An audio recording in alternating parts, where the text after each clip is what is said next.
welcome. Tonight we'll be doing a speedrun of the Magic of Scherazade. It's been featured in some Retrothons before, but this time we're doing a 100% run. So this means, in addition to beating the game, we also have to pick up all the allies and have a full list of magics and fully upgraded equipment at the end of the game. I'm rBarbaloot, and with me on commentary is Synthpop is back. How are you doing, Synth? Darn right it is. Hey, how's it going? Alright, so on these screens right here, you can read a little bit about the background story of the game if you want.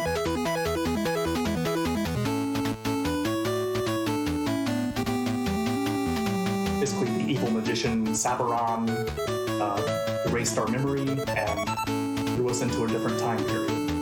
And now we're looking to find and rescue our lost sweetheart princess Scherazade and save her baby. Okay, so timer starts now. Okay, so one of the first things you're going to notice about this game is that it's a class.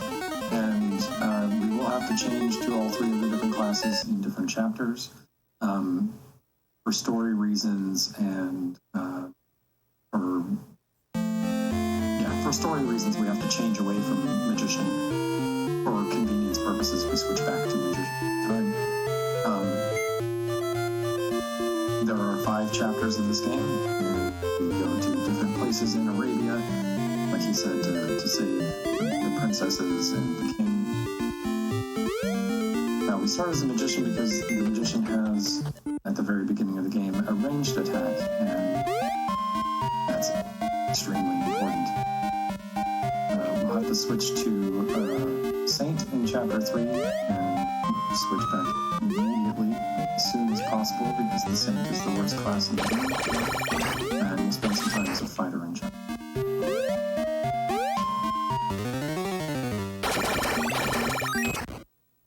Racked up a lot of kills already for this point in the game. Still need to take some damage coming up. Get some manip going. Yeah, so one of the other things about this game is that it is like a Zelda-style adventure game, but there's also Dragon Warrior-style random encounters, turn-based RPG random encounters. And so he's doing some manipulation here of some variables that are kind of rolling in the background, so that when he leaves screens on which he could get an encounter, the values are in the right spots so that he doesn't at that point. That happens on a cycle of 8 encounter screens, is what we call them. And if you take too much damage or kill too many enemies while those values are stopped because you've taken damage, then it restarts. So he's going to do that eventually too, in order to get them rolling going. It's a very complicated system. He's got some videos that explain it much better than I did. Also, just before going through the time door, I went through the first encounter screen, and no turn-based encounter came up. And I knew it wouldn't come up because I had taken damage at the right time. This right here is an encounter screen, but also the encounter didn't come up. I think my kill count's at 5 right now, and to keep the manip going past the first 3 encounter screens, I'm actually going to want to get to 10 kills on one of 2 specific screens. And so here I'm actually going to have to be a little careful not to rack up kills too quickly. Of course, before we do any of that, we need to stop in here. We're going to go to the university and take the Moncum course. And the reason for this is the rod becomes upgraded to the flame as a result. And that'll be really helpful when we fight demons at the end of the first 2 chapters. And also it causes certain enemies to be one-hit kills when they otherwise wouldn't have been. There's a sword upgrade that we can get to. Rod will give you a nicer, on-screen presence. More than one shot on screen, the shots go faster. Sometimes they're larger, but at this point, with the flame, there's no visual difference. It just does more damage. So the other thing about the 10 hits, it's like in Zelda 1, where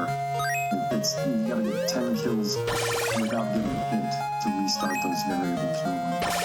So taking damage like he did a couple screens earlier means that his kill count went back to 0. This last guy right here should be number 10. And this is the exact screen that I would want to get kill number 10 on. You want to be sure not to take damage on this screen. That key can be frustrating. Pause. And then take damage immediately. So yeah, I want to take damage to that B. And now there's a chance to keep the net going. By the way, in the any percent run, we would skip this maze entirely because we don't need the spell that you get here. I think I normally took damage on this guy, so I'm a little bit different from what I usually do.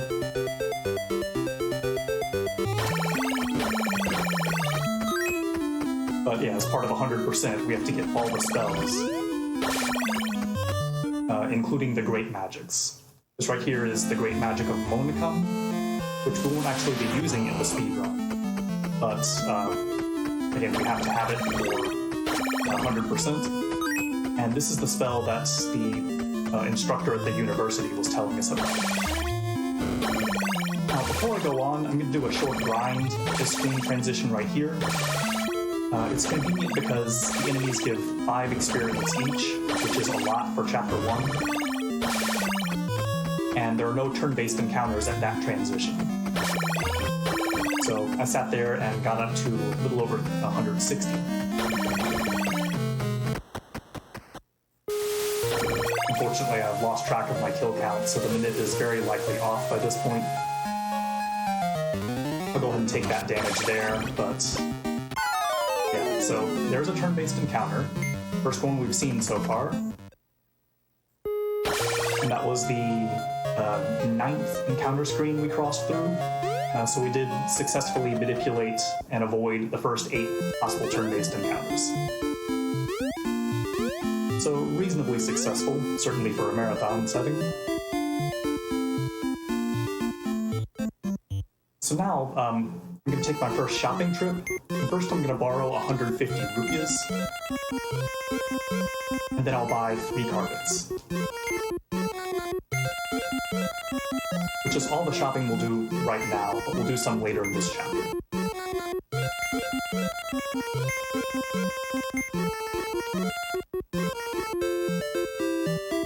So there's actually a trick involving the loans, which we'll see later, but there's supposed to be a limit of 400 rupees you can borrow, but we'll see later that there's a way to get around that. And by the way, right there, we just recruited our first new ally of the game, Balut. And he's really the purpose of going to the past in this chapter. So now we can just go right back to the time door and keep making headway in the present.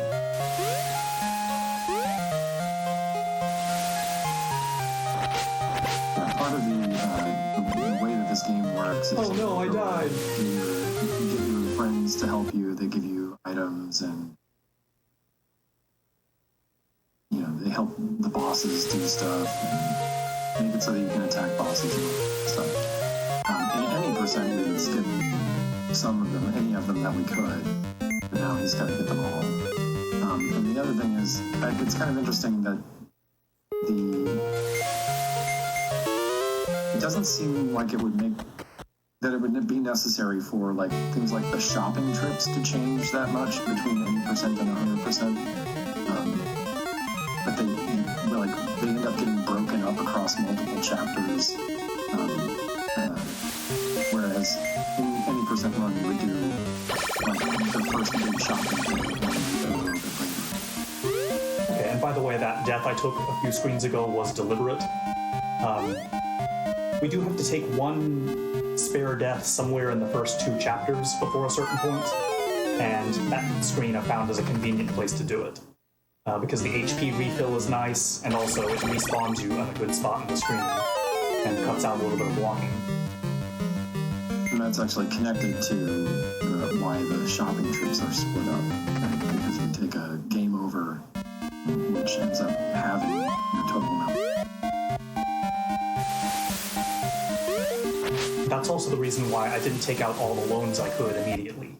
Since when we take that game over in Chapter 2, we wouldn't want all the money we borrowed to get cut in half. So I'll wait and borrow the rest after that game over. That's exactly what is Zelda, but also Dragon Quest.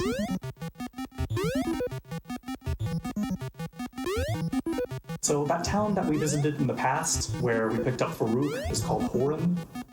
This is the same town, but in the present. And if we talked to the townspeople in the past, they would have mentioned how the town was sinking. Well, now here in the present, it's already sunk, and all but one of its residents are mermaids. By the way, I'll buy a horn here with a discount. Beckel is the greatest NPC in the video game. If you talk to him in the past, he tells you that he's not leaving no matter what. And he really doesn't. He somehow grows gills and figures out how to live underwater.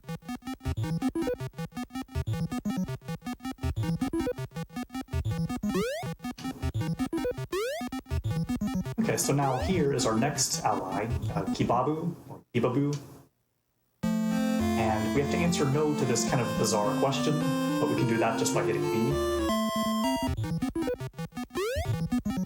This is the first of several prompts that we have to answer correctly throughout the course of the game.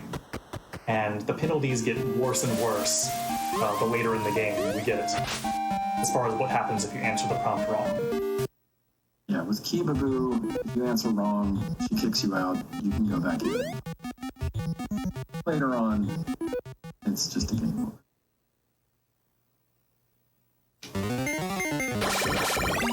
That actually happens with two different kinds of prompts like that.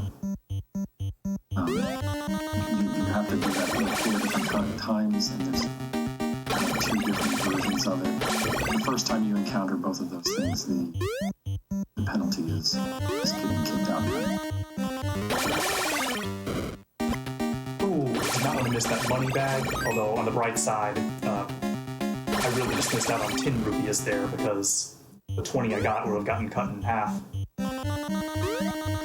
Also, level 4 is 240 experience, and I'm just about to get there. This is an important level to hit in 100% because the rod gains in strength, and it's going to make a huge difference in the demon fight coming up. Not this here. This is what we bought the horns for. It just lets us skip this, or not fight them.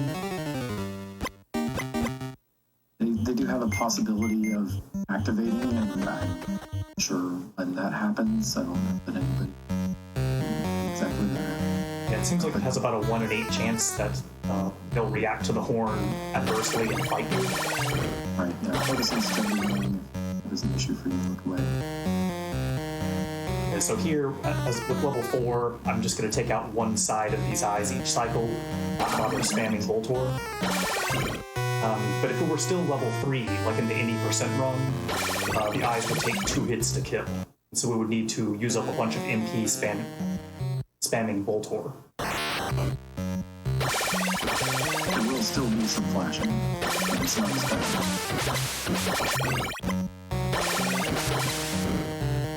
That's why it's so much easier at level 4, because you can also take out these guys much quicker. And they don't land the stone magic. They don't have time to cast it. And so they don't take away the 30 HP they would have. It takes 7 hits this level and 10, I think. 5 instead of 10. 5 instead of 10. Yeah. 5 apiece. By the way, here is Sabaron, the main bad guy of this game that's kidnapped our sweetheart Princess Scheherazade. The princess we just rescued there was Ashalado, one of Scheherazade's sisters. And now we move on to Chapter 2, Desert World Alalard. This chapter is significantly different from the 80% run, because in the 80% run we can actually skip most of it, but that's not allowed in 100%. You have to pick up all the allies. I'm going to start with a brief little grind here on the sand beasts, which may be kind of hard to see on stream, but they're in the quicksand and they get activated when you walk in the quicksand, or whatever that pink stuff is.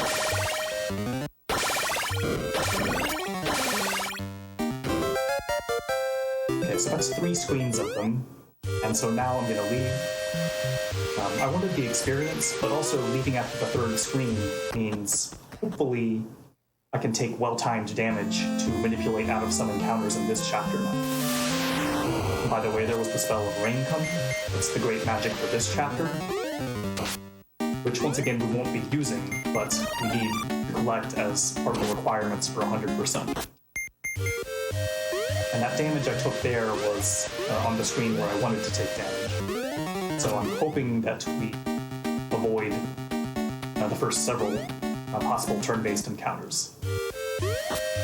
And one of the nice things about the minute is, as long as you haven't crossed over extra encounter screens, the variables reset at the beginning of every chapter. So if you get off track in chapter 1 like you did, you can get back on track in chapter 2, and the same thing in chapter.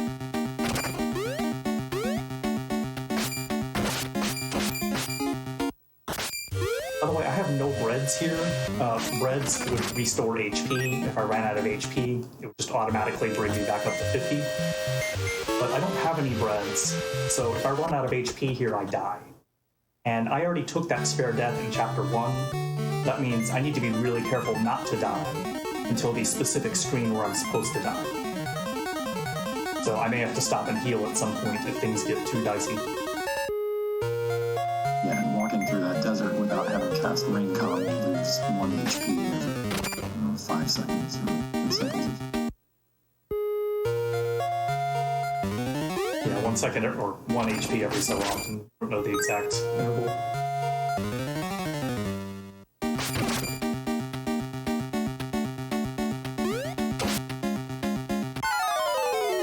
Okay, so we did get a turn-based encounter here. This would be an awful one to not be able to escape, but that's what happened. Hopefully I survived this, because yeah, this would be bad if I got killed here.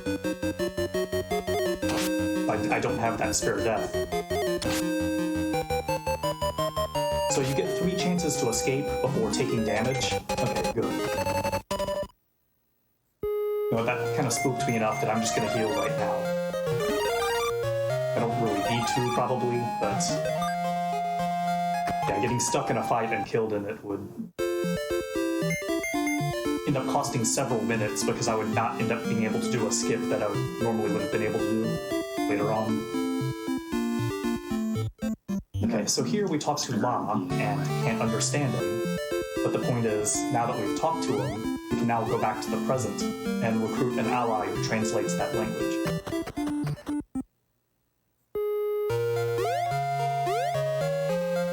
And again, this is all stuff that we skip in the 80% run, because at the point where we need to have one of these companions to lead us through the maze, you can just take it yourself.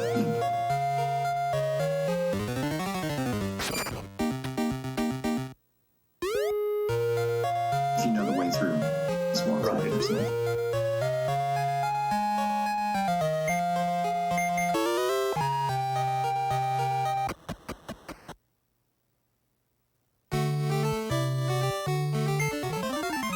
Okay, so the reason I walked into that town and immediately walked out when I was in the present before was that now it's on our list of carpet destinations.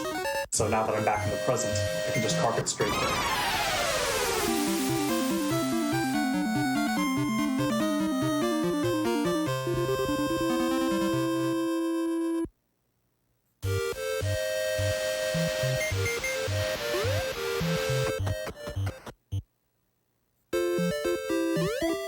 So now we'll go into this town for real, and pick up our next ally, who is the translator robot Gun Mega.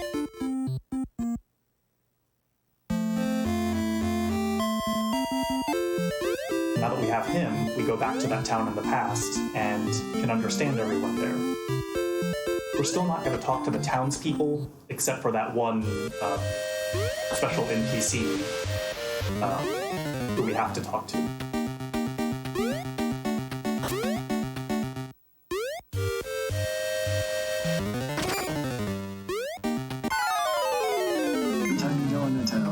Says, talk to the townspeople. Like, no. No time for that. Got things to save.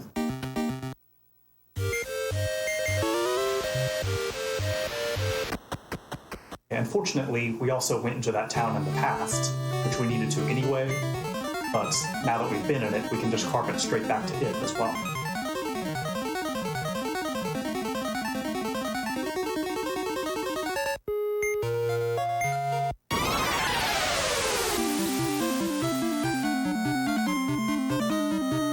Okay, so some backstory here. The next ally that we're going to need to recruit is Supaka, the flying monkey, and he stole La's bread, and as a result, La locked him up in a maze to the south of here in order to punish him. So we have to talk to La here to get his forgiveness before Supaka will join us. And we have to tell him he's not stingy. Now he forgives Supaka, and so now we go to the maze. Okay, so yeah, actually, there are 5 times where you have these kinds of questions. What happens if you tell La that he's stingy? He just says, that bread was really good, sigh, and then you have to walk back in. Oh, okay, so he just kicks you out.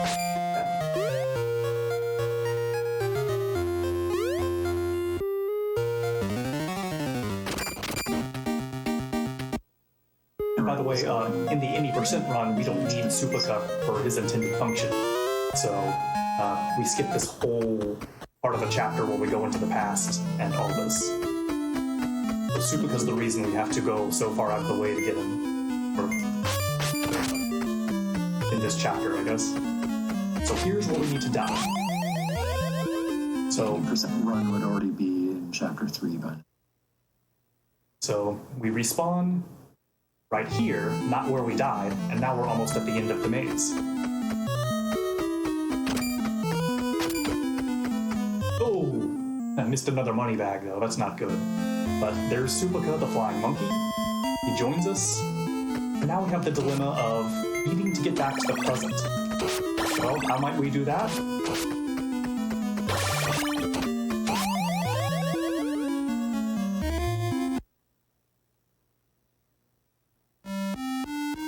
Just like that. Stand on some monsters. And that was why we needed to take the spare death somewhere in the first 2 chapters, so that would be a game over. And now we go west. And now that we have Supaka, he'll show us the way through this maze desert. We're coming up on a part that's going to be a bunch of repeating screens, similar to the Lost Woods in Zelda. If you know the way, you can actually just walk through this without having Supaka lead you. And that's how we do it in the 80% run.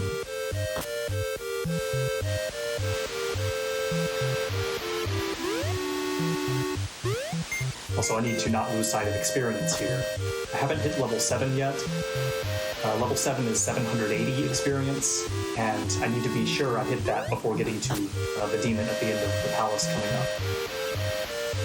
Also, with that game over, our money just got cut in half, and this is a really critical stretch of the game for collecting money, because we're going to need 140 coins at a certain spot in Chapter 3.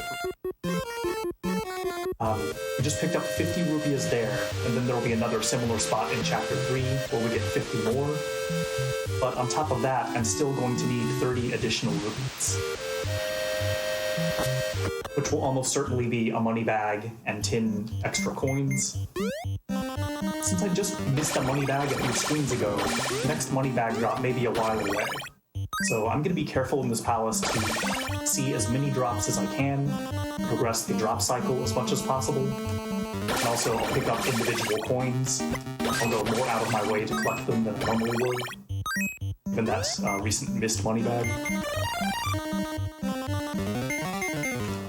Yeah, so the big drops, like most enemies drop coins, and that just happens at random. And then the big drops are, they come in a cycle of 4. It's a money bag, HP drink, which is just it's like, it looks like a mushroom.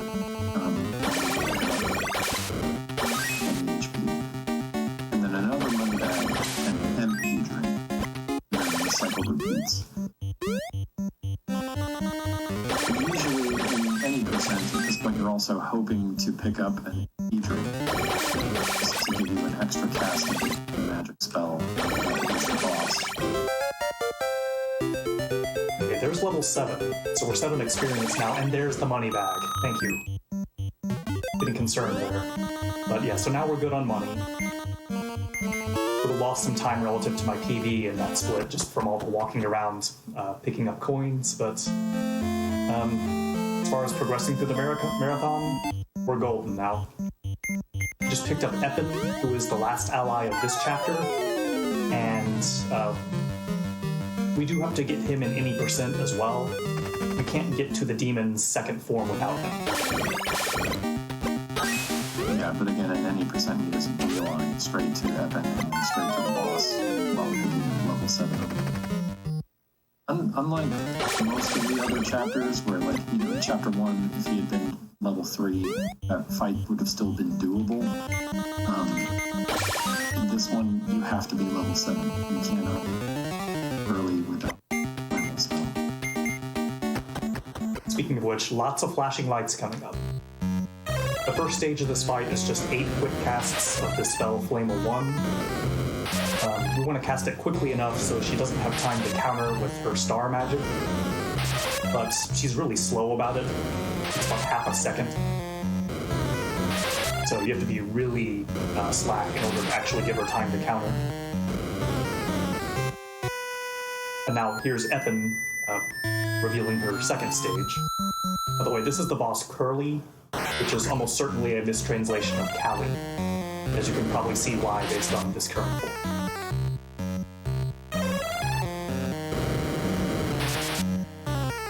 Get a good break. Yeah, so after 5 casts of Flame of 1 here, some arms will die, and we're hoping it's a lot of arms, especially the top arms. Top arms are the hardest to hit with our under-leveled rod. So that was a very good break right there. Both top arms died. This fight is still frustrating because we have the chapter 1 rod still. We skipped the rod upgrade in this chapter because we don't have the time or the money for it.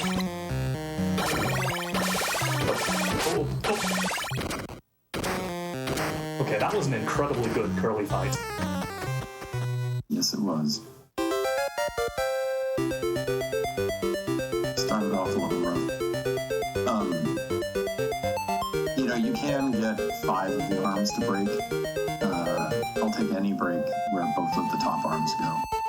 And to go into a little more detail about how that works, every time you cast Flamel, she counters by healing herself. And what she does is pick a random arm and heal it to full HP. And normally it takes 5 Flamel casts to kill an arm. And if we're fortunate enough that she healed the same arm all 5 times, then her other 5 arms will all die. On the other hand, if she was healing different arms every time, then a lot of her arms will still be alive when we cast that 5th Flamel. But I was very fortunate there to have both top arms die, and neither one spawned. Okay, so here we'll pick up 50 more rupees. That gives us the 140 we need coming up.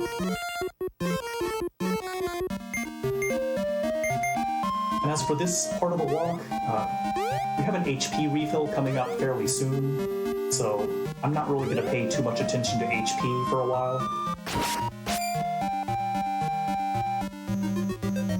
Also, you might notice a couple things while I walk. I tend to jump sometimes, and also near the end of the screen, I'm sometimes letting off the D-pad slightly early, as well as sometimes adjusting my position. All of those are to take advantage of the snapping mechanics in this game. By the way, that would have been a terrible fight to get stuck in right there, so glad we escaped. And each of those enemies attacks twice. Yeah. Hand arms are an absolute nuisance. But yeah, so for instance, as I jump, when I land, I snap forward or backward to the nearest grid line. And so by placing the jump well, I can snap forward a few pixels. In practice, doing this throughout the run might save some seconds, maybe a minute if it's done really well. A TAS, of course, can take perfect advantage of it, and it saves several minutes in the TAS. cast here, the time is something on the order of 47 minutes or so. Yeah, and that also counts the ending, which doesn't count in the human speedrun.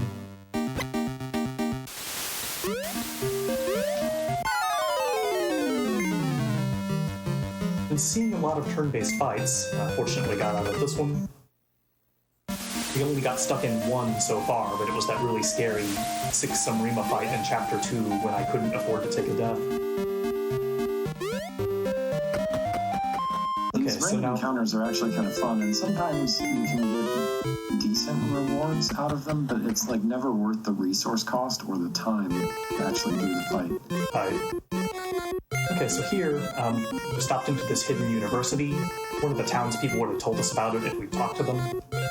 But I'm taking the Spricum course here. The point is, we get rewarded with the R armor, and you'll immediately see the difference it makes when we get out of here.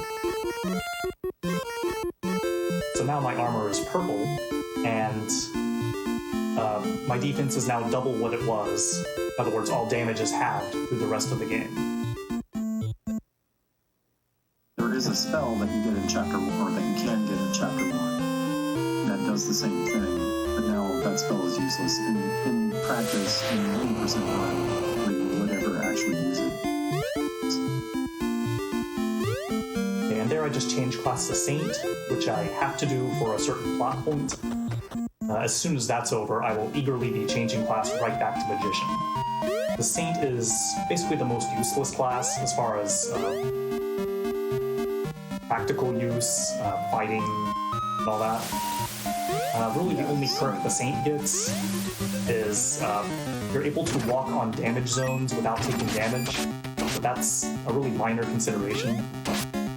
And I guess the Saint also can get better discounts at the shops than a Magician can, which in fact we will be taking advantage of in the next town. So there's a couple things. First of all, Boletta. I bet I can guess why. And it's the boss, and the boss of that chapter is awful, and is the worst thing in this game. 2, in the 80% run, we do have to change to Saint, but we don't have the item that lets you walk on damage tiles. So the Saint is even more worthless than 80%. So the way the class system works is like your HP and MP are the same for all classes. Your damage, or the damage that you take is the same. All that stuff doesn't change. What changes is the Magician gets access to the upgraded rods, and we're about to get another one. So we have to say no